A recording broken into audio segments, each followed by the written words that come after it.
See, okay. I woke up this morning at 7, which is late for me lately because um, I've been going to sleep really early. And right now, I just woke up and I'm still kind of asleep, but I felt like this would be a good time for me to have a little quick combo with myself because I'm talking to me.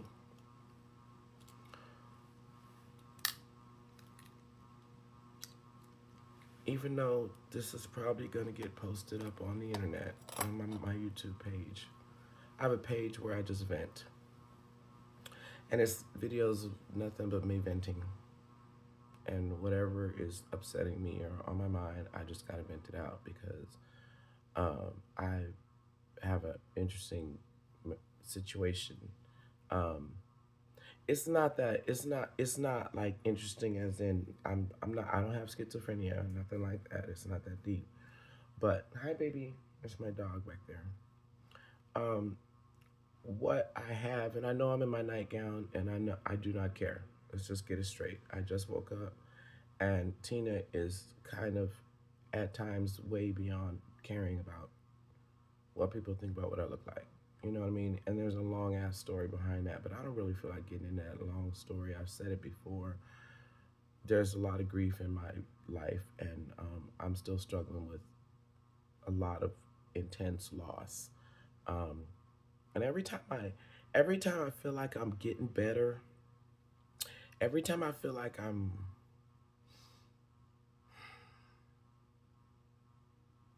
lost my thought. Hold on.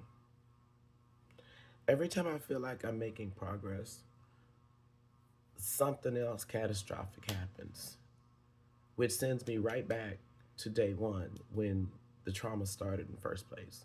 So the PTSD, that's what it feels like. It feels like PTSD every time I get a setback. And so recently I've had a setback again. And it's because I lost another person close to me. And I'm just, right now, my body is just going, yeah, just take it easy, girlfriend, because you can't do this forever. You cannot live with. There's a reason I keep losing my thoughts. I have ADHD, and that is, it was undiagnosed until I was 61, and I'm 62 now. So I only just found out last year that there's a reason for some of my brain farts and lack of focus and that kind of thing. When I was a child, my teachers used to think that I had a when I read, because I read a lot, and my vocabulary was crazy back then because I read the dictionary and I read the encyclopedia. And oh, by the way, my voice is real deep because I haven't had my coffee in my throat. My voice, I wake up in the morning, my voice is deep. Sometimes if it gets too deep, I start to sound like Felix. Anyway, inside joke, you gotta know who Felix is. But anyway, um, I have ADHD and my thoughts are constantly racing. And my thoughts move so fast in my head that for years I thought that that was just normal. I didn't know that's not normal. It's not normal for your thoughts to race like that. So I had to force myself to learn how to focus through all of that noise in my head because I also did not realize until I was 59 that everybody does not have an inner monologue. And so I've lived all my life with an inner monologue talking to me all the time. And it's not like I said, I don't have schizophrenia. It's just that I have a very, very, very lively and very vocal inner monologue. My inner thoughts are constantly going. So it's like inside my head, especially when I was a kid, my brain was working faster than my mouth could deal with. And so I would just say stuff with no filter. I mean, zero filter. I remember one time my mom, who was very religious, was holding a Bible study. And this is just one of those memories you have when you're a kid. I She brought me with her because by that time she had learned how to teach me. She had taught me how to sit still and understand that in some circumstances you have to be still and be quiet for periods of time. So she had been teaching me how to do that since I was a little. Um, because I was an antsy little child is what she used to call me. Oh, you just antsy. You just can't sit still. Um, Let me tell you. See, mom used to call me antsy. Um, and she just said I couldn't sit still. And good Lord, Tina. Well, in school, I had a teacher who came to the conclusion that my reading was top tier. I mean, my reading vocabulary was amazing. But she said, you have a problem with comprehension because you can read really well, but you don't seem to be able to absorb and comprehend what you're reading. So she would have me like read a paragraph and then, okay, now put the book down and tell me what that said. And I would draw a total blank because I just read it. But my mind was not on that. My mind was on something else already. It would just move past whatever I just finished reading. Because if I read something and I had questions about it, my mind is already on them questions and trying to figure stuff out. Whereas my teacher was like, if you can't tell me what you just read, then it's your comprehension that's a problem. So I grew up all the way through school thinking Tina had a comprehension issue when it came time to read something. Well, no, Tina did not have a comprehension issue. Tina had a focus issue, which is different. I could comprehend, but please don't tell me to spit it back out at you right now because my thoughts have long since passed that moment. So she would have me read stuff to the class, like read out loud. Whenever she wanted a read out loud person, the read out loud person was Tina, because Tina could read, Tina could pronounce, because Tina read the dictionary, she understood pronunciation. So I could read it perfectly, and the rest of the class would just be awed at, wow, she's in the fourth grade and she can read like that. Wow, she's in the sixth grade, she can read like that. Wow, that's awesome. But then the teacher would turn around and say, okay, Tina, explain to us what you just read. And then I would look like an idiot. And I didn't like that until I had a teacher in fifth grade who said, wait a minute, there's not a comprehension problem here. There's a different problem. I don't know what it is, but there's a different problem. Now, at the same time, my mom, like I said, used to call me antsy. And antsy meant she can't sit still. She's always moving. I was always moving and twitching and doing stuff. So I was distracting to anybody else in a quiet environment. I was very distracting because I was the one moving and making little noises and, just I could not sit still, and I was always doing this, and I was always, and changing positions and tapping my feet. That's just how I was when I was a child. Well, she called that antsy. Well, here's a little story. I learned what antsy really meant one day when I was outside sitting on our front grass. And I used to go sit outside on the front grass a lot because Tina used to like to look up at the clouds and watch the sky. And that was one of those ways that I could just like quiet my thoughts, is go outdoors and listen to the noise of outdoors, which today I understand is what we call white noise. But or brown noise or whatever, but white, just no, that just to me it was the sound of the world, the sound of the neighborhood, the sound of where I live, the sound of outside. There was birds, there was trees making noise, there was wind blowing through the trees, leaves, and there was dogs barking and lawnmowers and just cars coming by, and it's just the sound of life, right? But one day I was outside sitting on the grass, and I didn't realize that there were ants. I was sitting right on or very near an ant hole, and we had these little red ants,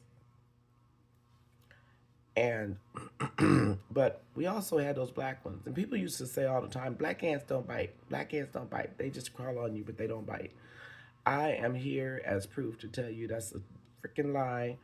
Black ants bite, because the black ants crawled all over me while I was sitting there. And all of a sudden, at one time, I felt this gigantic pain everywhere. And it's because black ants, they don't bite until they're all ready to do it at the same time, which is why they are so lethal. Well, I found out the hard way that black ants do bite, and now I understand what antsy means, because sitting there watching the ants move, they do not stop. They just keep going. So I understood the term antsy that my mom used to say, but at the same time, yeah, black ants bite. They bite hard. I learned that the hard way. So me in the grass had to, going forward, I still like sitting out there, but not quite as much. You know what I'm saying? Now, my mom had some very interesting ways to keep me busy when I was a child and trying to keep that focus. She just when the school nurse sent her a note saying that Tina needs to be seen by a doctor because she might have some focus problems, and she needs to see a doctor. They were trying to find a nice, kindly way in 1973 to say, your child has ADD, okay? And back then, ADD was sort of like one of the things a parent did not want to hear. They didn't want to hear that their child had that, especially if you had a girl, because that was mostly focused on boys who were just bad and had too much energy, okay? So, and there was a kid in my class who was on Ritalin. So I knew basically what the medicine that they were talking about was. And when I went to the doctor with my mom, I remember the doctor mentioning Ritalin. And then he wrote out on a little piece of paper, which now I know is a prescription, he wrote out a prescription for Ritalin for me. My mom was not cool with that idea. In her mind, my children are perfect, and the one thing they do not need is medication. So there is always the old school way to do everything. So mom just defaulted to the old school, which is what her mom did and what her grandma did to keep her focused. Now, it didn't occur to her that, well, if your child has just been diagnosed with something called ADD and needs medication, and you walk out there thinking, well, I had the same problem when I was younger, and it's just a problem of the kids just not being able to be still. And it's like mom did not make the connection because she was of the silent generation. She didn't make the connection that this was probably hereditary, and she could have used it too, because my mom was antsy as well, but she didn't. You couldn't tell her that. At least I couldn't tell her that. Because if I'd have told her that, I'd got popped in the mouth. Pow! Don't be that disrespected. And that's the generation I came from. So getting smacked in the mouth was normal. And because I had no filter and Tina couldn't stop talking, Tina got smacked in the mouth a lot. And this takes me back to the story I was about to tell you about Mom's Bible study. So let me get there. And this is in evidence of the circular way or the haphazard way my brain works. I was talking about something, got sidetracked again, got sidetracked again. But now let's get back to what I was about to say. And I was about to explain a really, to me, it's funny story, but it illustrates the struggle that I was going through and my mom. Because my mom was having a Bible study, and she went to the young lady's house, and I'm not sure, I think she was Mexican. But she had long, pretty dark hair, and she was very pretty, and she had this cute little baby. And the baby clearly was probably less than 9 months old, because it wasn't walking on its own. It wasn't even crawling.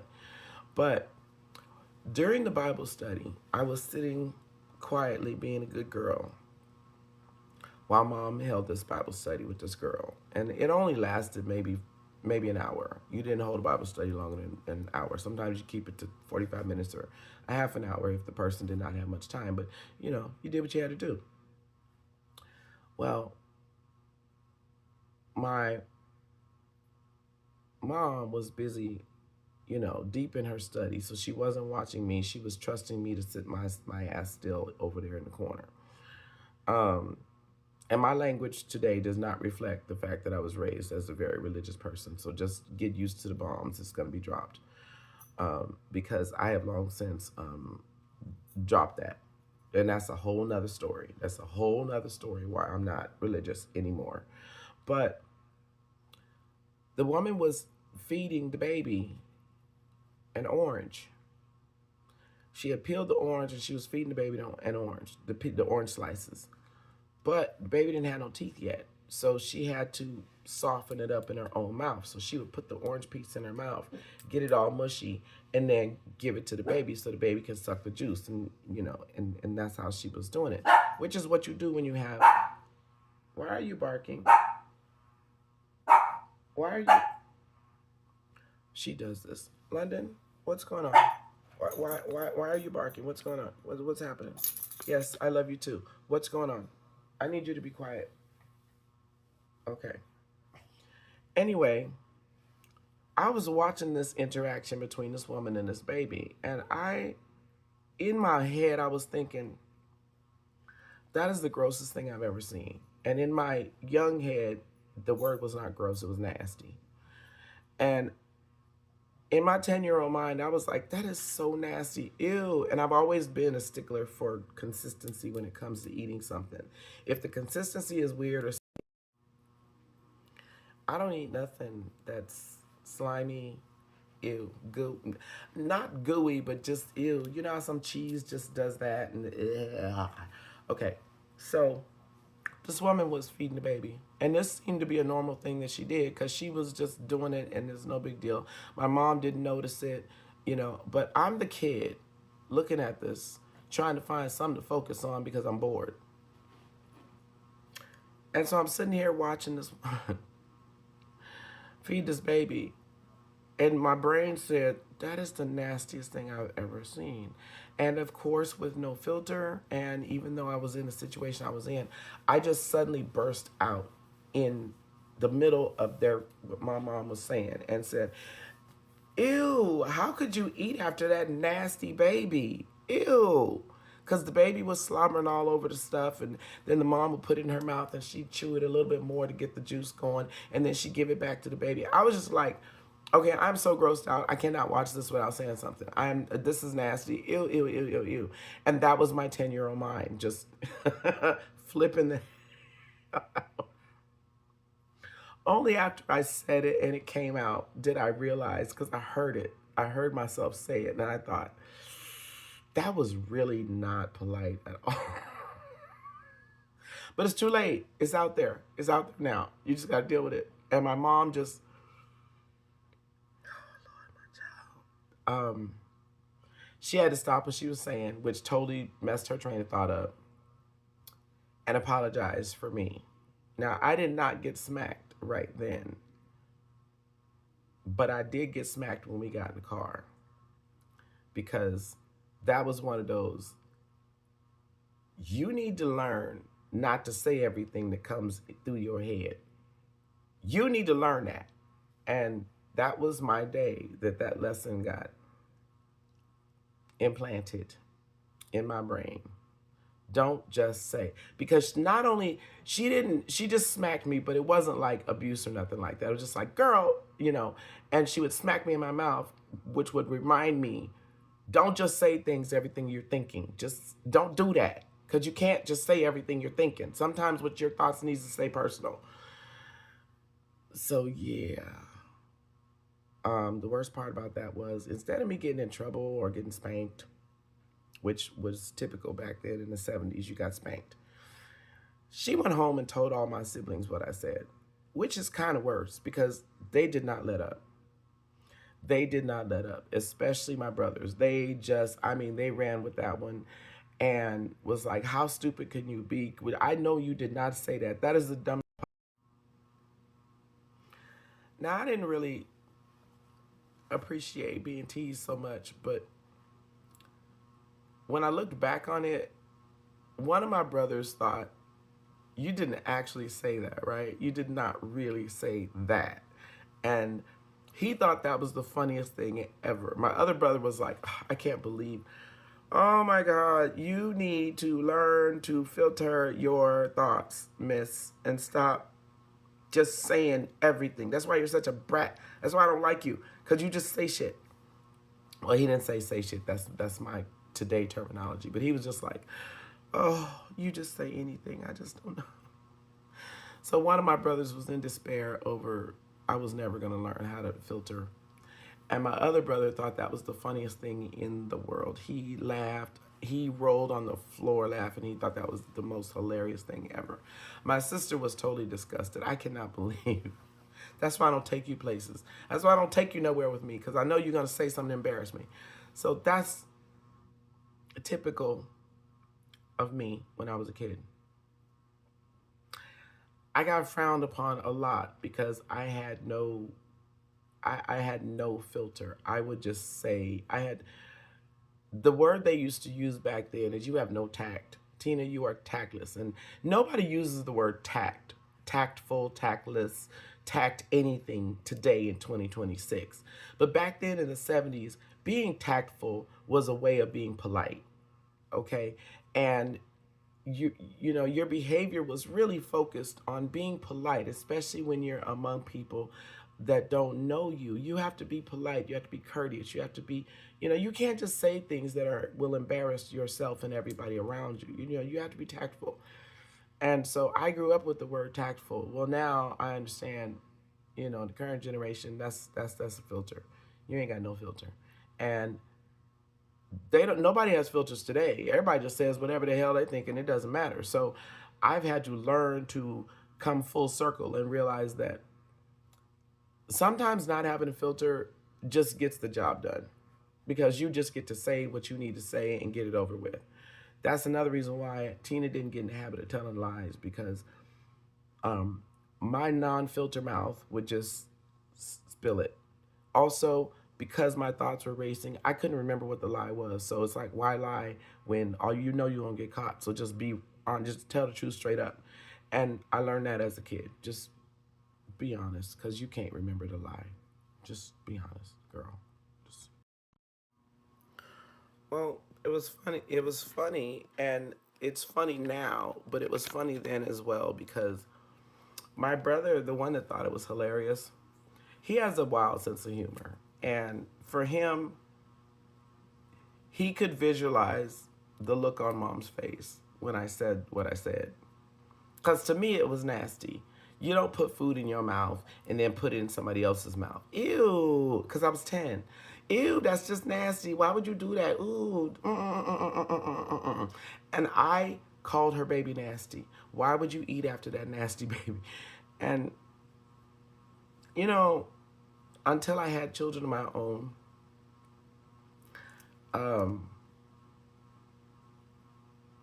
you would expect that I would get it when I had kids of my own. But when I had children of my own, that situation never left me. So Tina didn't, and then give it to the baby. Tina's gonna mush it up with a spoon, or Tina's gonna do something. One thing Tina's not gonna do is put it in her mouth and then put it in the baby's mouth. To me, that's just nasty. It's still nasty today. No. I don't share plates. Don't put your fork on my plate. Don't, you know. So clearly that was a thing that I felt back then, and I never stopped feeling that way. I'm still squeamish about certain foods, and if they look nasty, I'm not eating it. So my daughters have this really, my daughters today they're 40, my twins, and they have a very, very, very particular palate when it comes to food. And that I blame on the pandemic. The pandemic had us locked up, and my family, who all love food and love to cook, and I'm the only one who has almost no appetite, and I could care less about food, and I really don't like cooking at all. I only cooked because I had a family to feed, and when my three daughters got old enough to start going in the kitchen and making food for themselves, I was like, oh, good. It's time to teach you guys how to do it and let you guys do it. And they sort of embraced it because they like certain foods, and so they made it themselves. But at 40, my twins have developed a very adult palate. And after the pandemic, they spent the entire time during the pandemic while we were sheltering in place, um, watching YouTube videos and people cooking stuff and watching the Food Network. And so they wanted to try some of the stuff that they were seeing. And also, now that they are learning about different cuisines and they've tried a lot of things, we have a lot of food trucks in the city where I live in. So um, they've their palate has expanded. My daughters are half Mexican and half black. So they have an entire other culture of cuisine to have gotten used to. So they got used to a lot of foods that I was never exposed to until I was 22 and got married. To this man who, in my opinion, I was like, excuse me, why do you have an aversion to using a knife and a fork? I don't understand. Do you not use utensils in Mexico? Well, when it's time to eat a plate of food, no, not really. They use tortillas. And I thought eating with your hands is weird. Well, I had a very narrow life viewpoint when I was in my 20s because I was raised in a very strictly religious household. And because of that, I don't know where my dog went. I think she wanted to leave the room, but I didn't open the door. So, oh well, that's too bad. Anyway, I'll open it in a minute. It's not too bad. I'll open it in a minute. But she,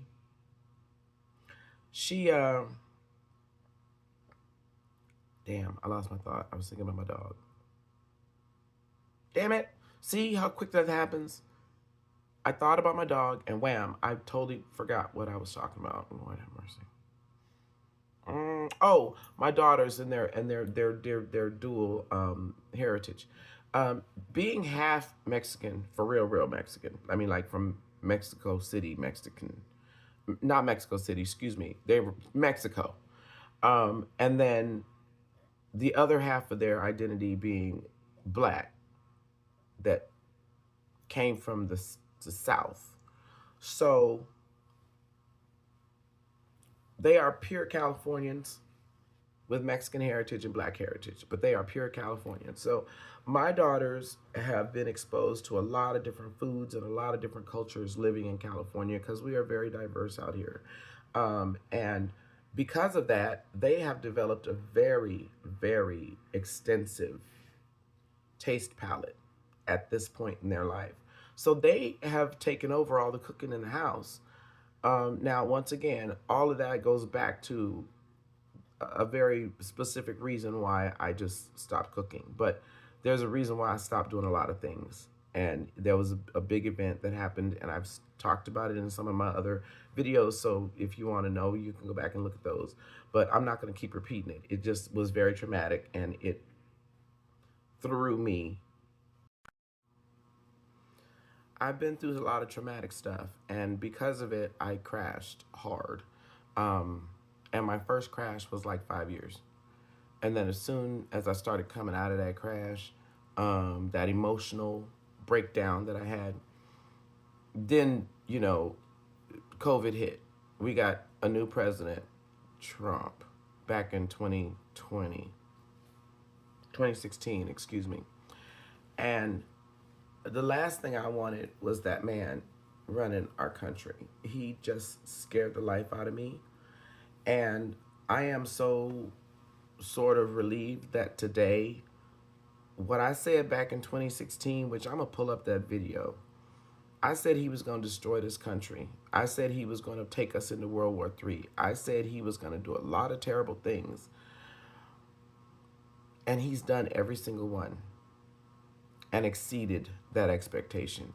He has done some really awful things. Well, anyway, that added to my anxiety, my stress, having that man in office. But that was right about the time I was starting to bounce back emotionally.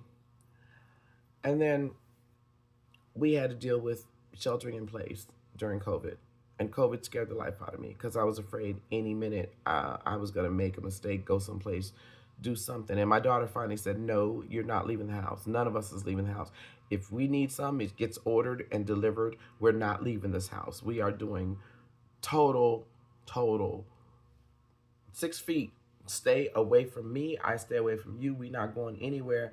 That was the rule of the house. Ashley put it down, and that's how it was. Um, so during the pandemic, I didn't have anything to do. And I was just coming out of some deep depression. And the guilt, not the guilt, the grief was still there, but I was under psychiatric care, and he was helping me through the depression with antidepressants. Um, but over time, I developed an anxiety issue as well, because COVID really messed me up. And I developed anxiety issues on top of the depression and the grief. So, and that was directly related to our president at the time, who was Trump the first time. And I thought, and I said, if this man gets a second term, there may not be any United States left by the time he's done. And I said that back in 2020. And right now, we're currently facing a situation where he wants to take over Greenland. And in my opinion, that's not a good idea, because, messing with those people, Norway, I wouldn't mess with the Norwegians if I was Trump. I wouldn't mess with those people, because they are very neutral, and they're neutral for a reason. And if he goes and messes with them, one of the only or few neutral countries in this world right now, who has stayed out of everybody's politics and minded their damn business, to me, that's like poking that bear. And if you keep poking that bear without knowing that those people over there literally will take up arms, and every citizen is allowed to take up arms to protect their country. So they don't necessarily need an army. The people will do it. So if he tries to invade Greenland, that's going to cause a major problem, the least of which is the end of NATO. So I think my words were prophetic, because he's destroying what we got. And I am a firm believer in, please, California, can we just secede and join Canada and Mexico, and just, can we just all be friends? I want California to be besties with Canada and with Mexico, and because Oregon and Washington's gonna follow suit, which means we're gonna have a full border. We're gonna be bordered up Canada. We're gonna be bordered down Mexico, and California GDP. We can handle it. We can handle, especially if we weren't paying federal taxes for all those red states that need our help, right? But see, that's a whole nother rant, and we're not gonna get into politics, because me and Ashley can go there all day. But we've got plenty of video proof of the destruction that this administration is doing to our country. Let's just talk about ICE for a moment. Let's think about ICE for a moment. He has a bunch of ICE agents that never got vetted.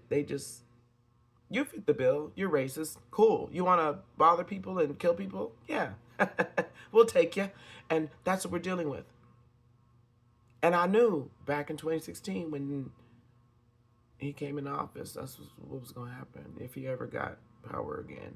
Because I said, they're going to have to drag him out of Now I know I have segued far from where I started talking, but this is typical of me. So it's hard for me to tell a linear story because my mind doesn't work like that. It goes all over the place. So I do a lot of there she goes again. It's Monday morning. I forgot. It's Monday morning. You know what happens on Monday morning? And I know she just redirected my thoughts, but you know what happens on Monday morning? Every single Monday morning. Um, right now she's being calm because I've taught her in 7 years how to bring it down. Right? Bring it down. See, she's not barking with her full chest. See, that's not a full chest bark. That's her. That's her quiet bark. She's learning how to shush because I've been teaching her how to shh. Bring it down. Bring down the volume. Mainly, and I wish I could do that. Well, I'm learning. I taught my dog how to do it, and now I'm teaching my daughters how to do it. So sometimes they get really aggressive, and I have to bring them down. You know, but she's responding to the lawn guys next door, and every Monday morning at whatever time it is, 8, yeah, they those guys show up right on time. And they used to show up on Sunday mornings, but now it's Monday because I guess Sunday morning was a bad idea and a lot of neighbors complained. So now they show up on Monday morning, and when she hears that blower, she knows that's the guys next door. And she used to run up and down the fence barking at him the whole time. But right now it's cold outside. It's only like 40 something. And where I live at, 40 something is cold. Okay? That's why I'm wearing flannel. Okay? Because 40 something is cold. And I got blankets on top of blankets on top of blankets on my bed because I like to sleep bundled. And and I like a cooler room now that I've gone through the change and I'm hot a lot of times. But I'm not too hot to need flannel and socks and all that. But anyway, I know I lost my thought. She just messed me up. But anyway, I guess that's all I had to talk about today, this morning. I just was in a mood. I just needed to just vent and get some things off my chest. But mainly I woke up feeling like my leg was in pain, and for about the first 10 minutes after I woke up, I could swear I had a pain racing down my leg. And it wasn't, it was just the dream I was having, which was so real. My dreams are really real, like lucid dreaming.